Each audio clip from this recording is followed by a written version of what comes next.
नमस्कार दोस्तों। अंबानी को अपना कर्ज चुकाने के लिए सरकारी बैंकों से 25,000 करोड़ रुपए का कर्ज चाहिए। राहुल गांधी जो नेता प्रतिपक्ष है वो कहते हैं मैं हर स्थिति में सदन चलाने को तैयार हूं, चलवाने को तैयार हूं, चाहे आप मेरे ऊपर कोई भी आरोप लगाएं। और सत्ता पक्ष आमादा है कि सदन नहीं चलना चाहिए। पहली बार लोकतांत्रिक इतिहास में बहुत सारी चीजें बदल रही हैं, क्योंकि मेरा देश बदल रहा है। देश बदल रहा है तो भारत के संसदीय इतिहास में 72 साल में पहला ऐसा मौका आया है कि भारत के उपराष्ट्रपति जो राज्यसभा में सभापति हैं, उनके विरुद्ध विपक्ष को यह प्रस्ताव लाना पड़ा कि हमें सभापति उपराष्ट्रपति पर यकीन नहीं है, उन्हें हटाया जाए। भारतीय इतिहास में ऐसा कभी नहीं हुआ था, क्योंकि तमाम अध्यक्ष आए, तमाम उपराष्ट्रपति आए, किसी ने कोई पक्षपाती रवैया नहीं अपनाया। थोड़ी बहुत जो है झड़प हुआ करती है, कहासुनी भी होती है, आरोप प्रत्यारोप भी होते हैं, लेकिन वो वहीं तक होते हैं और उसके बाद लंच भी साथ बैठ के कर लेते हैं और शाम का टी ब्रेक भी। तो आप समझ सकते हैं कि जब इतने अच्छे फ्रेंडली होते थे, आज क्या ऐसी स्थिति हो गई, क्यों ये हालात हो गए, इस पर गौर करने वाला है। मल्लिकार्जुन खड़गे की अगुवाई में आज इंडिया के तमाम दलों ने एक साथ प्रेस कॉन्फ्रेंस की और बताया कि हमें क्यों मजबूर किया गया, क्या हालात बने कि हमें यह अभूतपूर्व कदम उठाना पड़ा है। हमें भारत के संविधान के उस अनुच्छेद का आज मजबूरी में इस्तेमाल करना पड़ रहा है। इस कुर्सी पर बड़े बड़े लोग बैठे हैं, चाहे सर्वपल्ली राधाकृष्णन जी रहे हों, चाहे शंकर दयाल शर्मा साहब रहे हों, चाहे हिदायतुल्लाह साहब रहे हों, और चाहे आर वेंकट रमन साहब रहे हों, या और भी किसी की बात कर ले। लेकिन कभी ऐसा नहीं हुआ कि ये हालात हुए हों। अध्यक्ष जो उपराष्ट्रपति भी होता है, वह कस्टोडियन होता है उस सदन का, और वो अपने हर सदस्य के सुख दुख हर चीज में हामी होता है। जब यह स्थिति होती है तो आखिर मोदी ने कौन सा भारत बना दिया है। नरेंद्र मोदी आरएसएस बीजेपी ने वह भारत बनाया है जो मेरा भारत बदल रहा है। कैसे बदल रहा है कि दुनिया में हमें गाली सुनने को मिल रही, हमारे पड़ोसी देशों के समक्ष हम एक दक्षिण एशिया की सबसे बड़ी ताकत के रूप में जाने जाते थे। हालात ये थे कि यदि नेपाल में कोई प्रधानमंत्री बनता था तो सबसे पहले सलामी देने भारत आता था। श्रीलंका में कोई बनता था तो भारत आता था। मालदीव में बनता था तो भारत आता था। भूटान में होता था, वहां तो राजशाही है, लेकिन वो भी आता था। और म्यांमार में बनता था तो वो भी आता था। यहां तक कि पाकिस्तान से भी हमारे यह रिश्ते थे कि वहां का भी प्रधानमंत्री हमारे पास मिलने आता था। लेकिन आज हालात बद से बदतर हो गए। आज वो चाइना जा रहा है। मालदीव में राष्ट्रपति बदला, वो चाइना गया। श्रीलंका चाइना गया, नेपाल चाइना गया, और भूटान के भी चाइना से अच्छे रिश्ते हो गए। म्यांमार में स्थिति ये हुई कि चाइना के हिसाब से जो है वहां पर विद्रोह हुआ और वो हो रहा है। बांग्लादेश तो हमारा अपना चिंटू कहलाता था, और स्थिति ये है आज वो बांग्लादेश हमारे विदेश सचिव से कहता है हमारे आंतरिक मामलों में दखल देने की हिम्मत मत दिखाइएगा। अब आप सोचिए, और हमारे प्रधानमंत्री के मुंह से एक फूटी आवाज नहीं निकल पा रही है कि बांग्लादेश में यह क्या हो रहा है और हम इस पर कैसे करें, पूरे देश में इसको लेकर के और देश के बाहर, अमेरिका हो, यूरोप हो या और तमाम कंट्रीज में विरोध हो रहा है कि बांग्लादेश में कैसे अल्पसंख्यकों पर हमले हो रहे हैं। इसकी आवाज ब्रिटेन की संसद में उठ रही है, इसकी आवाज अमेरिका में व्हाइट हाउस के सामने उठ रही है, लेकिन भारत के प्रधानमंत्री के मुंह से आवाज नहीं निकल रही। वो सब कुछ बोलते हैं इसको छोड़ के। तो अब आज सोचिए कि भारत की स्थिति क्या हो गई है, क्योंकि मेरा भारत बदल रहा है। मेरा भारत बदल रहा है, उसी का नतीजा है कि आज भ्रष्टाचारियों को, पूंजीवादियों को संरक्षण देने के लिए, उनको किस तरीके से इस देश की सारी संपत्तियां सौंप देने के लिए वो सारे काम हो रहे हैं। जैसा कि मैंने बताया आपको उदाहरण कि जो आधा दर्जन बैंकों से अंबानी ने बात की, उसे कर्ज चुकाने के लिए 25,000 करोड़ रुपए की जरूरत है और इसके लिए मुकेश अंबानी की जो है कंपनी वो लोन मांग रही, यानी कर्ज को चुकाने के लिए दूसरों से कर्ज। सोचिए कौन सा भारत बनाया है आपने। यह भारत बनाया है कि लगातार आप मदद कर रहे हैं उनकी। भारत में यूबीएस की रिपोर्ट बता रही है कि भारत में 1 साल के भीतर अरबपतियों की संपत्ति में 42% की वृद्धि हुई है, सिर्फ 1 साल। लेकिन मिडिल क्लास की और लोअर क्लास की यदि बात करें तो जो भारत का सबसे बड़ा वर्ग है, उसकी आमदनी घटी और इतनी घटी है कि भारत के इतिहास में सबसे कम बचत जो है हो पा रही है मिडिल क्लास की, जो उसकी पूंजी बनती थी। लोअर क्लास 5 किलो मुफ्त के अनाज पर जीने को मजबूर है और ऐसी आबादी 81 करोड़। यानी यदि 140 करोड़ की बात करें तो 1% लोगों के पास इस देश का सब कुछ है और चंद पूंजीपतियों के पास जो 100 के अंदर है, उन पूंजीपतियों की आमदनी रोज बर रोज बढ़ रही है और गौतम अडानी की आमदनी तो 1800 करोड़ रुपया रोज बढ़ रही है, रोज। अब आप सोच लीजिए, लोगों की इस तरीके से बढ़ रही है, आपकी क्या हो रही है? क्यों ऐसा हो रहा है? क्योंकि कहीं ना कहीं कुछ गड़बड़। भारत सरकार इतने टैक्स ले रही है, हर तरह के टैक्स टेरर में आपको डाल दिया है, बावजूद इसके भारत सरकार इतनी बड़ी कर्जदार हो जाएगी जितना कभी सोचा नहीं गया था।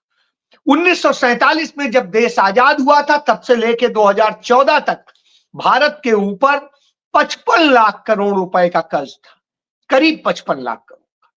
और आज भारत पर 250 लाख करोड़ रुपए का कर्ज। यानी नरेंद्र मोदी ने कहां पहुंचा दिया। जो आपसे टैक्स ले रहे हैं, बार बार सरकार के प्रवक्ता इस बात का बखान करते हैं कि हमने इतना जीएसटी वसूल लिया, हमने इतनी इनकम टैक्स वसूल लिए, यानी हमारी जेबों से तो पैसा निकाला जा रहा है, लेकिन वो पैसा फिर जा कहां रहा है यदि इतनी बड़ी रकम आ रही है? क्योंकि आईआईटी हो, आईआईएम हो, एम्स हो या दूसरे और सुपर स्पेशलिटी हॉस्पिटल्स हो या दूसरे और संस्थान हो, वो कोई भी तो नहीं ये बना रहे। जो उन्होंने बनाए थे वो है, या जिनकी शुरुआत वो करके गए थे वो है। क्या नया बनाया है? आप इस चीज को देखिए, न विश्वविद्यालय बन रहे हैं, न डिग्री कॉलेजेस बन रहे हैं। निजी क्षेत्रों में ही जो कुछ काम हो रहा है वो हो रहा है, सरकारी क्षेत्र में तो नहीं हो रहा है।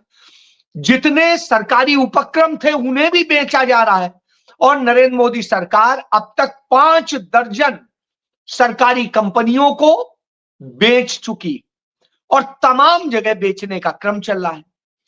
बिजली जहां प्रॉफिट में थी, चंडीगढ़ जैसी जगह में जहां बिजली प्रॉफिट में थी, वहां भी वो बेच दी जाती है। और इस तरीके से काम होता है। जो सरकार के खजाने में हर साल करीब 200 करोड़ रुपया डाल रही थी, वो बेच दी जाती है। कल्पना करिए कि किस स्थिति में आप लेके जा रहे हैं। और फिर उसके पहले प्रॉफिट को कम किया जाता है और फिर बेचा जाता है। इस तरह का चल रहा है। तो ये सब मॉडल क्या है? पोर्ट, एयरपोर्ट और दूसरी सारी चीजें अडानी को सौंप दी जाती हैं। जितनी इंटरनेशनल महत्व की चीजें होती हैं, अडानी को सौंप दी जाती हैं। दुनिया में सबसे बड़े सीमेंट के आज उत्पादक अडानी हो गए। कहां से हो गए? क्योंकि उन्होंने तमाम तरह के सरकारी दबाव का इस्तेमाल करके तमाम सीमेंट कंपनियों पर कब्जा कर लिया। इसी तरीके से बिजली में, चाहे सरकार की अमरकंटक बिजली परियोजना हो या कहीं और की बिजली परियोजना, सब पर धीरे धीरे अडानी ने कब्जा कर लिया। और आप याद करिए 2022 में जब गहलोत की सरकार थी राजस्थान में, इन्वेस्टमेंट समिट में वायदा करके आए थे गौतम अडानी कि हम 65,000 करोड़ रुपया का इस राज्य में निवेश करेंगे। आज तक तो निवेश हुआ नहीं, लेकिन 2 दिन पहले हुए समिट में वो फिर वायदा करते हैं कि हम 5 से 7 लाख करोड़ रुपए का निवेश करेंगे। अडानी की खुद की आमदनी 1 लाख करोड़ रुपए और वो इतना करेंगे। अब आप सोचिए कि जो उनकी अपनी बचत है वो 1 लाख करोड़ रुपए की है और वो कैसे करेंगे 1 साल में इतना? अब यह सोचना होगा। बहरहाल इन्हीं सारे मुद्दों को लेकर के लगातार सदन में चर्चा कराने की बात हो रही है कि किस तरीके से गौतम अडानी के लिए इस देश को आग लगा दी गई। बांग्लादेश के आगे भारत झुक गया, नेपाल के आगे झुक गया भारत, झुक गया श्रीलंका के आगे भारत, झुक गया पाकिस्तान के आगे भारत, झुक गया चाइना के आगे। क्यों? क्योंकि गौतम अडानी के इंटरेस्ट, और गौतम अडानी के इंटरेस्ट के लिए चाइना को 5,500 वर्ग किलोमीटर भूमि, यदि राउंड फिगर में कहें तो 6,000 वर्ग किलोमीटर भूमि चाइना को सौंप दी भारत सरकार ने प्लेट में सजा के। फिर क्या कहेंगे? तो नरेंद्र मोदी सरकार में यही होता है। और जब यह होता है तो इस पर नेता प्रतिपक्ष राहुल गांधी चर्चा कराना चाहते हैं, विस्तार से कराना चाहते हैं कि क्या गड़बड़ है क्या नहीं है, आप आके बता दीजिए। सेबी के साथ उनके क्या गठजोड़ है वो आके बता दीजिए। आप बता दीजिए जो सेल कंपनीज है, जो गौतम अडानी का पार्टनर है, जो उसमें वो चाइनीज है, उससे क्या रिश्ते हैं, यह बता दीजिए कि सऊदी अरेबिया से क्या क्या खेल हो रहा है। लेकिन यही खुलेगा तो जाने क्या क्या खुल जाएगा, इसलिए उस पर चर्चा नहीं। तो आरोप किसके लगाए जाते हैं कि जॉर्ज सोरोस, ये तो कांग्रेस ने तो कह दिया और सबूत भी दे दिए कि जॉर्ज सोरोस को जो फंडिंग की जाती है उस फंडिंग में सबसे बड़ा फंडर नरेंद्र मोदी की जो है भाजपा सरकार है। वो दुनिया के 4 जो सबसे बड़े उसको दान देने वाले हैं उनमें भारत शामिल है। और उसके बाद उसका जो इंडिया में पूरा धंधा चलाते हैं वो भारतीय जनता पार्टी से जुड़े हुए लोग हैं, नरेंद्र मोदी के करीबी लोग हैं।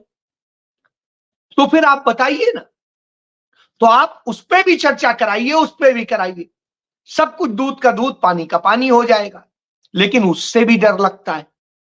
उधर मणिपुर को आग लगा दी, पिछले 1.5 साल से जल रहा है, वहां लड़कियों से रेप हो रहे हैं, हत्याएं हो रही हैं और सब कुछ हो रहा है।